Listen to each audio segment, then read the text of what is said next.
जय श्री कृष्णा। आज हम कार्तिक मास की महात्म्य की कथा में 17वां अध्याय और 18वें अध्याय का अध्ययन करेंगे। तो चलें सर्वप्रथम हम 17वें अध्याय का रसपान करते हैं, जिसमें शिवजी के गण आज प्रबल थे। उन्होंने जलंधर, शुंभ, निशुंभ, महासुर, कालनेमी आदि को पराजित कर दिया। यह देख के सागर पुत्र जलंधर एक रथ पर, जिस पर उसकी लंबी पताका लगी हुई थी, चढ़कर युद्ध भूमि में संग्राम करने लगा। इधर जय और शील नामक शंकर के गण भी संग्राम में तत्पर होकर गर्जन करने लगे। इस प्रकार दोनों सेनाओं के हाथी, घोड़े, शंख, भेरी और दोनों ओर के सिंहनाद से धरती त्रस्त हो गई।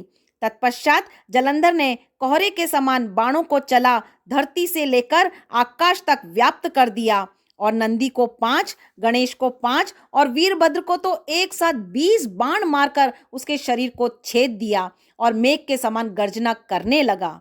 यह देखकर रुद्रपुत्र कार्तिकेय ने भी दैत्य जलंधर को अपनी शक्ति उठा के मारी और घोर गर्जन किया, जिसके आघात से वह धरती पर गिर पड़ा। परंतु वह इतना बली था कि जल्दी से उठकर खड़ा हो गया और क्रोधाविष्ट होकर कार्तिकेय पर अपनी गदा का प्रहार कर दिया।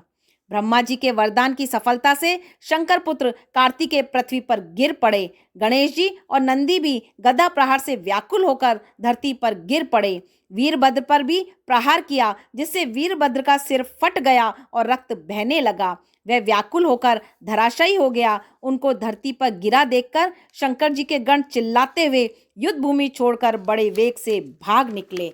अब हम 18वें अध्याय का रसपान करते हैं, जिसमें आगे की कथा इस प्रकार है। अब रौद्र रूप महाशंकर अपने वीर गणों के साथ नंदी पर चढ़कर हंसते हुए युद्ध भूमि में आए।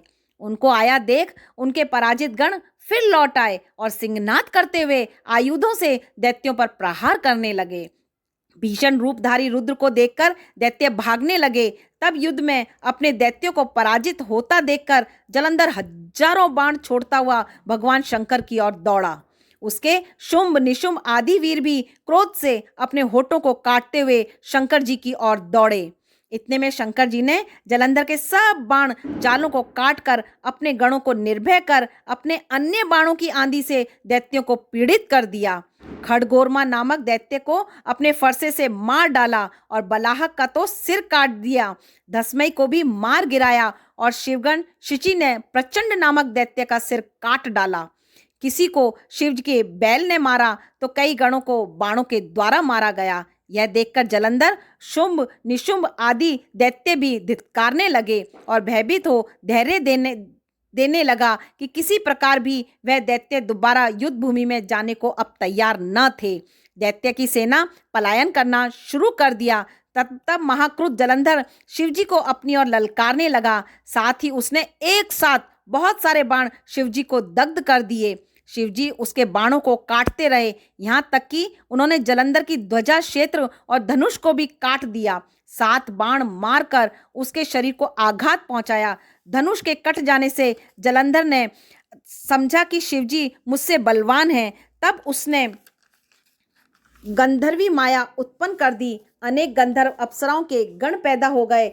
वीणा, मृदंग आदि बाजों के साथ नृत्य व गान होने लगा। इसमें अपने गणों सहित रुद्र भी मोहित हो गए। उन्होंने युद्ध बंद कर दिया। फिर तो काम में मोहित हो जलंधर जल्दी से त्रिनेत्र भगवान शंकर का रूप धारण करके वृषभ पर बैठकर पार्वती के पास जा पहुंचा। उधर जब पार्वती ने अपने पति को आता देखा तो अपनी सखियों का साथ छोड़कर आगे आई। पार्वती को देखकर कामातुर जलंधर का पतन हो गया और उसने पवन से वह जड़ भी हो गया। गौरी ने उसे दानव समझा। वह अंतर्ध्यान होकर उत्तर की ओर मानस पर चली गई। वहां पार्वती को न देखकर जलंधर फिर शिवजी की ओर लौटा। उधर पार्वती जी ने भगवान विष्णु को बुलाकर दैत्य का वह कृत्य कहा और प्रश्न किया, क्या आप इससे अवगत थे? भगवान विष्णु ने हाथ जोड़कर उत्तर दिया, आपकी कृपा से मुझे सब ज्ञात था। हे माँ, जो आज्ञा हो पालन करूं। जगत माता ने विष्णु जी से कहा, उस दैत्य ने जो मार्ग खोला है उसका अनुसरण उचित है, तो मैं आज्ञा देती हूँ कि तुम जाकर उसकी स्त्री का पतिव्रत भ्रष्ट करो और वह दैत्य तभी मरेगा।